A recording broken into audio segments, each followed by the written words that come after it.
Радина. На 27. Яйцето.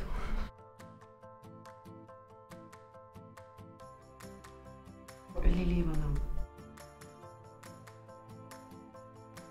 Ще гласувам. Ами защото ми се иска да остана в България. Иска ми се младите хора също да останат в България.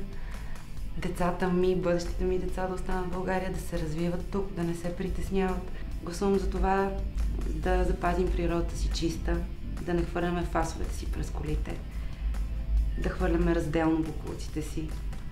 За това културата да се развива все повече и повече, да може младите хора да ходят повече на изложби и на театър. А може малко повече възрастните хора да се вслушват и да се вглеждат в очите на младите. Гласувайте!